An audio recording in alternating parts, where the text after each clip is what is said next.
வணக்கம் மக்களே, நான் உங்கள் உதயா. நான் உங்கள் நயன். இது உங்கள் குரு சிஷ்யா காணொலி. இன்னைக்கு நம்ம பார்க்க போகிற டாபிக் என்னன்னா, அதாவது ஜூலை 25 இந்தியாவுக்கு மறக்க முடியாத ஒரு நாள். இராணுவத்தால் அழிஞ்சவங்களோட ஆணவத்தில் தான் அழிஞ்சவங்க அதிகம்னு சொல்லுவாங்க. அதுதான் பிஜேபிக்கு நடந்திருக்கு. அப்படின்னு வந்தது ஆக்சுவலி பார்த்தீங்கன்னா, தன்னோட தப்பை உணராத ஒருத்தன் அவனுக்கு எந்த வழியில் அவனுக்கு புரிய வைக்கணுன்றது இந்திய மாணவர்கள் சேர்ந்து புரிய வச்சிருக்காங்க. அவங்க கூட மக்களும் நின்று இருக்காங்க. கரெக்ட். மாணவர்களோட தொடர் போராட்டம் புறக்கணிச்சாங்களா? கல்வி அமைச்சர் கடைசியா ராஜினாமா பண்ணிட்டாரா? இது வந்து ஒரு ஜனநாயகத்துக்கே கிடைச்ச ஒரு வெற்றியா தான் பார்க்கப்படுறாங்க. போராட்டத்துல மாணவர்கள் பல்வேறு சிரமங்களையும் இதுல ஃபேஸ் பண்ணியிருந்தாங்க. போராட்டத்துல மட்டும் இல்லாம போலீஸோட அடக்குமுறையும் இதுல அதிகமா இருந்தது. இது மக்களோட ஒற்றுமையால கிடைச்ச ஒரு வெற்றி. ஆமா. சோ இந்த காணொலியில நம்ம இதை பத்தி டீடைல்டு எக்ஸ்பிளனேஷனை இந்த காணொலியில நம்ம பார்க்க போறோம். வாங்க வீடியோக்குள்ள போலாம். மோடி அரசாங்கத்தோட நடவடிக்கை எப்பவுமே எப்படி இருக்கும்னாக்கா, யாரு சொல்றதையும் அவங்க கேட்க மாட்டாங்க. தான் சொல்றது மட்டும்தான் மற்றவங்க கேட்கணும். ஆமா, எனக்கே அந்த டவுட் இருந்தது. சுதந்திரமே இல்லாத ஒரு இந்தியாவே தான் இருந்தது. அதுதான் நான் ஒரு 2-3 வீடியோல சொல்லிட்டு தான் இருக்கேன். ஆக்சுவலா நம்ம நாட்டில் டெமோக்ரஸி உண்மையிலேயே இருக்குதா இல்ல கிங் ரூல் நடக்குதா அப்படின்னு நான் கேட்டிருப்பேன்ல கொஸ்டின். இந்த மாணவர்கள் வந்துட்டு ஒரு போராட்டத்தை அறிவிச்சாங்க. என்னன்னா, பீஸ்ஃபுல்லா ரோஸ் எல்லாம் கொடுத்து, அதாவது அனுமதித்தாங்க, நாங்க அமைதியா போராடுறோம். வாரமான அந்த சண்டேன்னு இருந்தது இந்த போராட்டம். சண்டே வீக்கெண்டில் இருந்தது. கடைசியாக பார்த்தீங்கன்னா யாருமே எந்த ஒரு ஆக்ஷன் எடுக்காமல் இருக்கும் பட்சத்தில் இவங்க என்ன பண்ணிட்டாங்க, சோனம் வாங்சக்கும் அவர் கூட வந்து சப்போர்ட் பண்ணாங்க. அது ஒரு ஸ்ட்ரைக்காகவே எடுத்துக்கிட்டாங்க. ஸோ இந்த மாதிரி ஒரு விஷயத்த வந்துட்டு ஒரு அரசாங்கம், இது மாணவர்கள்லாம் சேர்ந்துருக்காங்க, இவங்களுக்கு நம்ம வந்துட்டு இவங்க கோரிக்கையை நம்ம கவனிக்கணும், செவி கொடுத்து கேட்கணும். ஃபஸ்ட்டு அந்த தாட்டே இல்லை. என்னோட கொஸ்டினை ப்ரூவ் பண்ணிட்டாங்க. ஏதோ ஒன்று நடந்துட்டு இருக்காங்க. யாரோ எப்படி போனால் நமக்கு என்ன, நம்ம வேலையை நம்ம பார்ப்போம். நம்ம யாருக்காக வந்திருக்கோம்? அவங்களுக்காக. அதானி அம்பானி அவங்களுக்காக வந்துக்கிறோம். அவங்களுக்காக நம்ம வேலை செய்வோம். அவங்களுக்காக. இவங்க யார்? இவங்க மாணவர்கள், ஜஸ்ட் ஸ்டூடெண்ட். அவங்க மொழியிலேயே சொல்லணும்னா, அதாவது சீஃப் ஜஸ்டிஸ் ஒன்று சொல்லியிருப்பாரு, அவங்க வந்துட்டு ஒரு காக்ரோச், கற்பான் பூச்சி. அதாவது இப்போ சீமான சொல்லியா இவங்க டிவிக்கு, யார் அவரு? யாருன்னே தெரியல. அந்த கான்செப்ட் தான் இங்க, வேற எதுவுமே இல்லை. பெரிய வித்தியாசம் இல்லை பிஜேபிக்கும் டிவிக்கும். ஆல்மோஸ்ட் இவங்க 2 பேரும் பார்த்தீங்கன்னா ஒரே விஷயம் தான். ஒரு பத்திரிகையாளரை சந்திக்காத மோடிஜி திடீர்னு நைட்ல மிட்நைட் மசாலாக்கு படம் போட்ட மாதிரி செல்ஃபி வீடியோ எடுத்து ரிலீஸ் பண்றாரு. பயம், அந்த அளவுக்கு போராட்டம் போர்க்களம் ஆயிடுச்சு. நீங்களே பாருங்க, ஒரு ஸ்டேஜில் வந்துட்டு இவங்க என்ன பண்ணாங்கன்னா, ஃபர்ஸ்ட் அவாய்ட் பண்ணிட்டாங்க. இவங்களை வந்துட்டு நம்ம கேரே பண்ண தேவைன்னு சொல்லி அவாய்ட் பண்ணாங்க. அப்புறமா சோனம் வாங்சக் வந்ததுக்கப்புறம் அவர் உண்ணாவிரதம் இருந்தார். ஆனால் அந்த உண்ணாவிரதத்தில் என்ன சொன்னாங்க, அவரை தப்பாக பேசினாங்க. எவ்வளோ அவர் தனியாக போயிட்டு நான்வெஜ் சாப்பிட்டு வர்றாரு, அவருக்கு தனியாக ஸ்நாக்ஸ் போகுது, ஏதோ பண்ணுறாருன்னு சொல்லிட்டு அதை ஒரு கொச்சையா, அதாவது அவதூறுகளை வச்சு தான் அடிப்பாங்களாம்.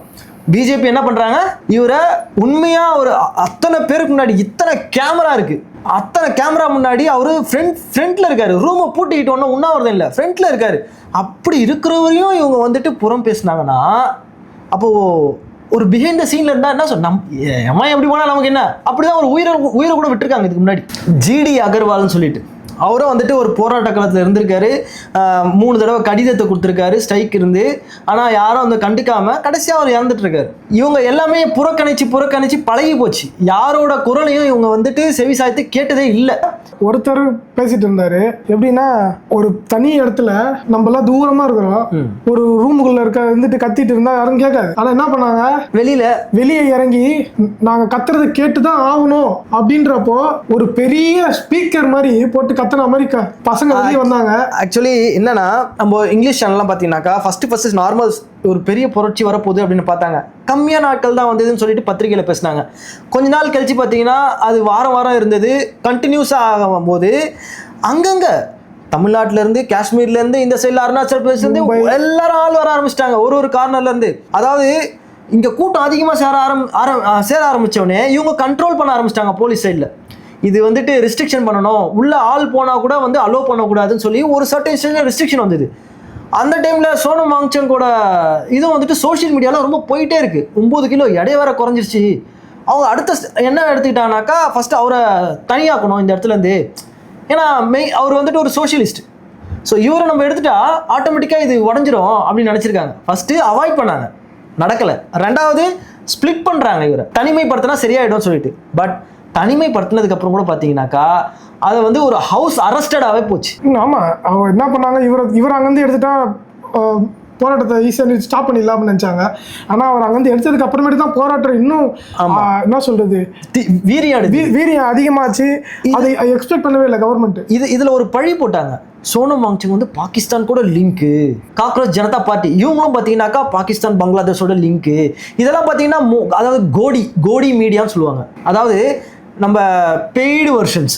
அந்த இப்போ அர்ணாப் கோஸ்வாமி இவங்களாம் இருக்காங்க நார்த்தில், அவங்களாம் பார்த்தீங்கன்னா முழுசாக அவங்கள பற்றி தான் பேசுவாங்க. ஸோ இவங்களாம் பாகிஸ்தானோட இவர் லிங்க்கு, இவரோட ஃபாலோவர்ஸை பாருங்க, இங்கே இருக்காங்க அங்கே இருக்காங்க லொட்டு லொசுக்குன்னு சொல்லிட்டு எடுத்துட்டு வந்தாங்க. ஆனால் என்னாச்சுன்னா எல்லார் கையிலையும் மொபைல் வந்துருச்சு. மொபைல் வந்துனே ஒவ்வொரு காணொலியா ஒவ்வொருத்தரும் நேஷனல் மீடியா ஆயிட்டாங்க. எல்லாரும் நேஷனல் மீடியா ஆயிட்டாங்க. அது மட்டும் இல்லாமல் அந்த ஃபோன் இருக்கிறது எந்த அளவுக்கு ஒரு நல்லதாக இருந்ததுன்னா, நம்ம உள்ள இருக்க நம்ம மீடியா, நம்ம இந்தியன் மீடியாஸ் எந்த அளவுக்கு மேனிபுலேட் பண்றாங்க அப்படின்னு வெளிச்சம் போட்டு காமிச்சாங்க, கலாச்சாங்க.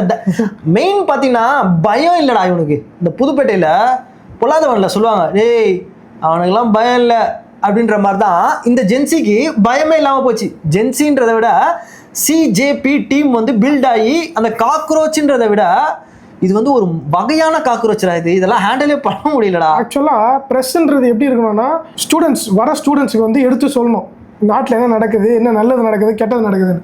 ஆனால் இப்போ எப்படி இருந்துச்சு தெரியுமா, இந்த போராட்டத்தில் ஸ்டூடெண்ட்ஸ் வந்து ப்ரெஸ்ஸுக்கு சொல்கிறாங்க, என்ன பேசணுமோ கரெக்டாக பேசுங்க, மேனிப்புலேட் பண்ணி பேசாதீங்க, இந்த மாதிரிலாம் பேசுறதுக்கு உங்களுக்கு கொஞ்சம் கூட மனசாட்சியே இல்லையா அப்படின்னு அவங்கள பார்த்து கேட்கும்போது அப்படியே கூடி கொடுக்குறாங்க.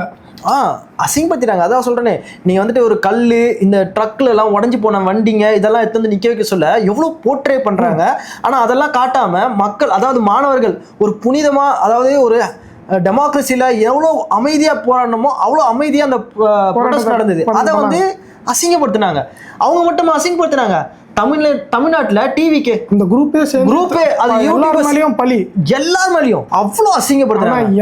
என்னதான் அசிங்கப்படுத்திட்டோம், என்னதான் பழி பேசிட்டோம், என்னதான் அவதூறு பேசிட்டோம், அவங்க கொஞ்சம் கூட தளர விடவே இல்லை. அதுக்கப்புறம் இந்த மாணவர்களுக்கு மத்தியில் உள்ள வந்துட்டு குண்டாசை விட்டுட்டு லட்டி சார்ஜ் பண்ண ஆரம்பிச்சாங்க.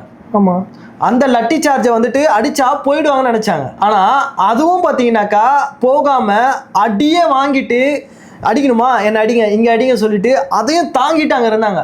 அது பேர் வந்து யூனிட்டி. அதாவது என்ன நடந்தாலும் கலைஞ்சு போகாமல் அதே இடத்துல நாங்கள் இருக்கோம், எங்களுக்கு தேவை ஒரே ஒரு குறிக்கோள், அதாவது நாங்கள் வைக்கிற டிமாண்ட், அதாவது அமைச்சர் ராஜினாமா பண்ணி தான் ஆகணும் அப்படின்னு சொன்னாங்க. ஸோ இந்த அடியெல்லாம் அடிக்க ஆரம்பிச்சதுன்னா என்ன ஆச்சுன்னா, அடுத்த நாள் வந்துட்டு சிங்கு வர ஆரம்பிச்சிட்டாங்க இந்த இடத்துக்கு. அவங்க நம்ம லாஸ்ட் வீடியோவில் அவங்கள பற்றி நம்ம பேசியிருப்போம். ஸோ சிங்கு வந்து ஆரம்பிச்சோன்னு பார்த்தீங்கன்னா தைரியம் இன்னும் மோட்டிவேஷன் ஆகிடுச்சு எல்லாருக்குமே. அவங்களே ஒரு பவுண்டரியை வச்சுக்கிட்டாங்க. அதில் யாராவது மிஸ்பிஹேவ் பண்ணாலும் உடனே இவங்க போயிட்டு அதை தடுப்பாங்க, போலீஸ் கூட வந்துட்டு மீடியேட் பண்ணுவாங்க. என்ன நினைச்சோம்னா அவங்க வந்தது இவங்களுக்கு சப்போர்ட் பண்ணுறதுக்குன்னு நினைச்சோம். ஆனால் அவங்க மீடியேட் ரொம்ப இன்னும் மெச்சூராக இருந்தாங்க. என்னன்னா அவங்களுக்கு சப்போர்ட் பண்ணுறது இல்லை, அந்த இடத்துல ஒரு போர்க்களம்னா ஆகாத மாதிரி தடுத்து மேக்சிமம் அதுதான் இந்த போராட்டத்தில் பார்த்தீங்கன்னா இவங்க கூட சண்டை போடல, போலீஸும் வந்து அடிக்கக்கூடாது அந்த மாதிரி வச்சுக்கிட்டாங்க. இன்னும் மெச்சூரிட்டியாக இருந்தது அவங்களை பார்க்கும்போது. ஸோ இப்படி இருக்க சிச்சுவேஷன் என்னாச்சுன்னா, ஹாஸ்பிட்டலில் இருக்க சோனம் வாங்சுக்கும் பார்த்தீங்கன்னாக்கா அவரும் உண்ணாவிரதத்துலேயே இருக்கார். இந்த உண்ணாவிரதத்தை கைவிடுறதாவே இல்லை, இங்கே போராட்டத்தை வந்து கைவிடுறதாவே இல்லை. இதை பார்த்த மோடி, அதாவது கவர்மெண்ட் என்ன பண்ணாங்கன்னா, இதுக்கு வேற வழியே இல்லை, சொல்யூஷன் கூப்பிட்டு வச்சு பேசி தான் ஆகணும்னு சொல்லிட்டு ஃபஸ்ட்டு ஒரு இன்டர்மீடியட் பர்சன் நட்டா வச்சு பேசுகிறாங்க, ஸ்போக்ஸ்மேன்ஸ் யாராவது வாங்கன்னு சொல்லி. அப்போது அவங்க போய் பேசும்போது ஒரு டிமாண்ட் வைக்கிறாங்க. அந்த டிமாண்டை கேட்டு ஒரு 2 நாள் 3 நாள் வரைக்கும் அதை பற்றி அவங்க கேரே பண்ணலை. ஓகே கன்சிடர் பண்ணுறோம், பேசுகிறோம், ஆக்ஷன் எடுக்கிறோம், ஒன்றும் இல்லை, நார்மலாக இருக்குது, எல்லாமே நார்மலாக இருந்தது. அப்போது சோனம் வாங்சுக் கூட உண்ணாவிரதத்தை வந்துட்டு சடனாக வந்துட்டு பார்த்தீங்கன்னாக்கா ஜேபி நட்டாவே வந்துட்டு முடிச்சு வைக்கிறாரு. அப்போ கூட பார்த்தீங்கன்னாக்கா ரிசிக்னேஷன் எதுவும் பண்ணலை, முடிச்சு வைக்கிறாரு. அதாவது நாங்கள் ஆக்ஷன் எடுக்கிறோம், அப்புறமா அதில் இறந்தவங்க பாதிக்கப்பட்டவங்களுக்கு நாங்கள் இழப்பீடு நாங்கள் தரோம், எங்களால் முடிஞ்ச மேக்ஸிமம் நாங்கள் தரோம். அதுக்கப்புறம் இந்த கொஸ்டின் பேப்பர் லீக்குக்கு நாங்கள் ஒரு நடவடிக்கை எடுக்கிறோம். யார் யாரெல்லாம் அந்த லீக் பண்ணதுக்கு யார் யாரெல்லாம் உதவுனாங்களோ அவங்க மேலெல்லாம் கடுமையான தண்டனை கொடுப்போம் அப்படின்னு சொல்லி ஒரு கடுமையான சட்டத்தையும் நாங்கள் எடுத்துகிட்டு வரோம் அப்படின்னு சொன்னாங்க. சரி, இவர் பார்த்தீங்கன்னா ஹாஸ்பிட்டலில் இருந்தார்ல, இவரோட அவருக்கு எதுவுமே தெரியாது, மேக்ஸிமம் தெரியல. அதுக்கப்புறம் ரிலீஸ் ஆகி இவர் வெளியில் வராரு. வெளியில் வந்ததுக்கப்புறம் என்னடா இப்படி பண்ணி வச்சுருக்கீங்கன்ற மாதிரி போது இவங்க வந்துட்டு இவர் ப்ரொட்டஸ்ட்டில் வந்துட்டு உண்ணாவிரதத்தை கைவிடுறாருல, உண்ணாவிரதத்தை கைவிட்டது வந்து எல்லாருமே வந்துட்டு வரவேற்றாங்க. ஏன்னா இவர் மாதிரி ஒரு நல்லவரை இழக்கக்கூடாது மக்கள் இந்த நாடு இழக்கக்கூடாதுன்ற ஒரு எண்ணத்தால் வரவேற்றாங்க. ஆனால் இந்த சைடில் ப்ரொட்டஸ்ட்டை வந்துட்டு இவங்க கைவிடலை. நான் கொடுக்குற டிமாண்டை நீங்கள் கேட்டு தான் ஆகணும்னு சொல்லி வச்சாங்க. ஸோ கடைசியாக பார்த்தீங்கன்னா மிட் நைட் மசாலா மாதிரி நம்ம மோடிஜியோட வீடியோ வருது, செல்ஃபி வீடியோ. அதாவது கடுமையாக ஆக்ஷன் எடுப்போம், லீக் பண்ணவங்க மேலே நாங்கள் நடவடிக்கை எடுப்போம், ஸ்டூடெண்ட்ஸ் தான் முக்கியம்.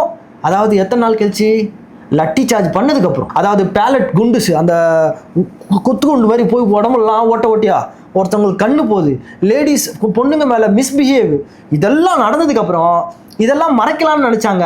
ஆனால் எல்லாம் வெளியில் வந்துருச்சு, நேம் கெட்டு போயிடும். ஆனால் என்னதான் பண்ணாலும் இப்போது ரிசைன் பண்ணாங்க ஓகே, பட் ஆனால் நேம் கெட்டு போச்சு. இவர் வந்துட்டு மீடியா முன்னாடி வந்து பேச ரீசன் என்னன்னா, இங்கே எல்லாமே வெளியில் வந்துச்சு சோஷியல் மீடியாவில். அதான் நேம் கெட்டு போயிடுச்சு ஆல்ரெடி, பேசி என்ன பிரயோஜனம்? இதுதான் அவர் வந்துட்டு என்னன்னாக்கா கெட்டு போயிடுச்சு, அடுத்து அவர்கிட்ட வந்துடும் பொசிஷன், இந்த பொசிஷனும் போயிடும். அது நெக்ஸ்ட் எப்படியோ போதான் அந்த இடத்துல அதாவது அந்த இடத்துல அவருக்கு போயிடும்ன்ற ஒரு பய காரணத்தால ஆக்ஷன் எடுத்தாகணும்னு சொல்லிட்டு இவங்க ஒரு மீட்டிங் வைக்கிறாங்க. எல்லா மினிஸ்டர்ஸும் வந்துட்டு கேபினெட் மீட்டிங் வைக்கிறாங்க. கேபினெட் மீட்டிங் வச்சு ஃபர்ஸ்ட் ஸ்டெப் பார்க்குறோம் நாங்கள் நியூஸில்.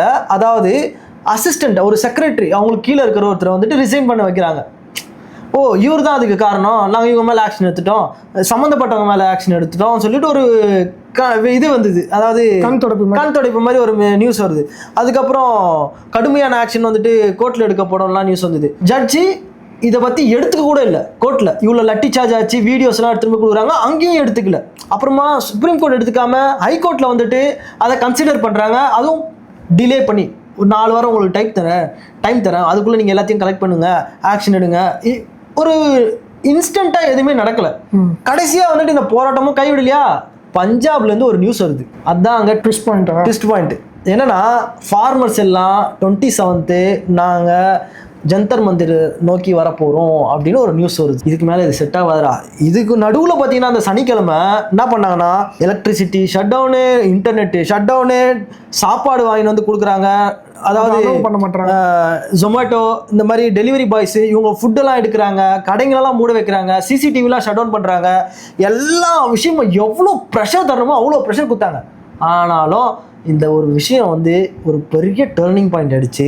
ஸோ இந்த மார்ச் 1 இவங்க வர ஆரம்பிச்சிட்டாங்கனாக்கா இது இன்னும் பெருசாகிடும். ஆல்ரெடி ப்ரீவியஸ் நம்ம பார்த்துருக்கோம், 1 வருஷத்துக்குலாம் நடந்திருக்கு, நம்மளால் வந்து 1 வருஷம்லாம் இந்த சஸ்டெயின் பண்ண முடியாது அப்படின்னு சொல்லிட்டு அந்த ப்ரெஷரில் ரிசைன் பண்ண வச்சாங்க. ஆனால் ரிசைன் பண்ண சொல்ல நம்மளால என்ன தெரியுமா சொன்னார்? ஆமாம், அதுக்கு தானே மீட்டிங்கே போட்டது. ரிசைன் பண்ண சொல்ல என்ன சொன்னார் தெரியுமா? அதுதான் சொல்ல போறீங்க, சொல்லுங்க. ஆக்சுவலி நான் வந்து பர்சனல் இஷ்யூக்காக நான் ரிசைன் பண்ணுறேன், எனக்கு எந்த ப்ராப்ளமும் இங்கே நடக்கலை. அதனால் எனக்கு நான் பார்த்தீங்கன்னா இத்தனை நாளில் 40, அதாவது 4 டிகேட்ஸ், 4 சகாப்தம் நான் கல்விக்காக உழைச்சிருக்கேன், பல நிதி உதவிகளை நான் கட்சிக்கு செஞ்சுருக்கேன், என்னோட தியாகங்கள் ரொம்ப அதிகம். கடைசியாக ஒரே ஒரு சூழ்நிலைக்காக தான் நான் ரிசைன் பண்ணிட்டு போகிறேன். வெளிநாட்டு சக்தி, அதாவது தீய சக்தி, டிவிக்கே சொன்ன மாதிரி விஜய் என்ன சொல்லுவார், தீய சக்தி உள்ளே வரக்கூடாதுன்றதுக்காக இவர் வந்துட்டு நான் ரிசைன் பண்ணிட்டு போகிறேன். ஆனால் இந்த நீட்டே வெளிநாட்டு தானே. அவர் என்ன சொல்கிறாரு, தீய சக்தி உள்ளே நுழைஞ்சிருமா, அதனால் நாங்கள் வந்துட்டு அதை தடுக்கணுமா, இது பெரிய பிரச்சனை ஆகக்கூடாதுன்னு சொல்லிட்டு நான் வெளில வரேன். இவர் வந்துட்டு பல விஷயத்த காப்பாற்றினாராம். இவரோட பீரியடில் ஒரு 70 தடவை கொஸ்டின் பேப்பர் லீக் ஆயிருக்குப்பா. ஆனால் வெளியில் நியூஸில் கம்மியாக, இந்தியா டுடேல ஒரு சர்வேவே எடுத்து சொல்லியிருக்காங்க, பல விஷயங்கள் வெளியில் இருந்து. ஆனால் உண்மையை ஒத்துக்கிட்டாரு, தன்னோட கட்சிக்காக நிறைய நிதியை திரட்டியிருக்காரு, பல கோடி. இதுதான் உண்மைன்னு நினைக்கிறேன் அவர் சொன்ன ஒரு விஷயத்தில். அதுக்கப்புறம் ரிசைனும் பண்ணியாச்சா. ரிசைன் பண்ணதுக்கப்புறம் ஒரு ஹாப்பி, மாணவர்களுக்கு கிடைச்ச பெரிய வெற்றியாக அவங்க நினச்சாங்க. அதில் ஒரு விஷயம் பார்க்கணுமே, அதாவது அந்த அபிஜித் அவர் வந்துட்டு அந்த இடத்துல என்ன சொல்கிறாருன்னா, இந்த வெற்றி வந்துட்டு நமக்கு கிடைச்ச பெரிய வெற்றி, ஆனால் இது ஸ்டார்டிங் பாயிண்ட், இது எண்ட் இல்லை.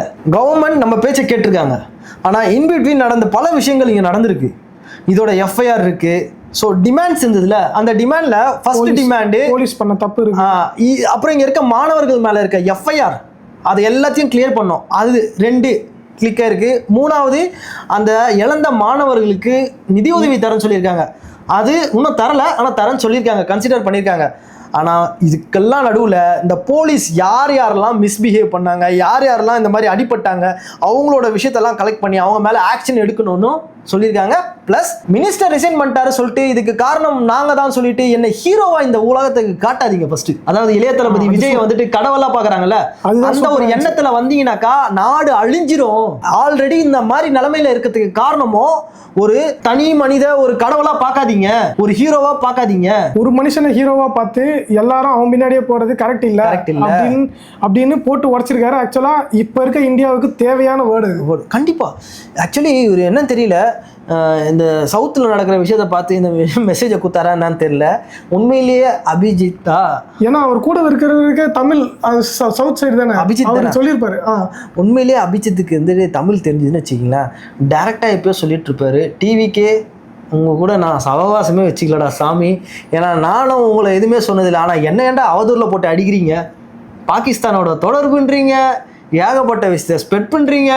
அதுதான் சொல்கிறேன்ல, அவங்க பண்ணும்போது சென்ட்ரல் கவர்மெண்ட் கண்டுக்காமல் இருந்துச்சு. அதில் இந்தியா ஃபுல்லாக அவங்க யாருன்னு தெரிஞ்சுக்கிட்டாங்க மக்கள்.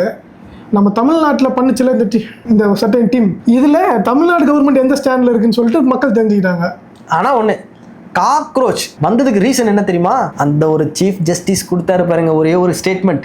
அதாவது வேலை வெட்டி இல்லாமல் மூணில் உக்காந்துக்கின்னு ரீல்ஸை தள்ளிட்டு இருக்கீங்களா உங்கள மாதிரி அப்படின்னு ஒரு ஸ்டேட்மெண்ட், காக்ரோச்னு கொடுத்த ஸ்டேட்மெண்ட் இன்னைக்கு மினிஸ்டர் போகிற அளவுக்கு வந்து போச்சு. சும்மா ரீல்ஸ் தள்ளி இந்த பசங்க தான் எத்தனை நாள், ஒரு 2-2.5 மாசத்துல இதெல்லாம் நடந்துச்சு. பெருசாக பல நாள்லாம் இல்லை.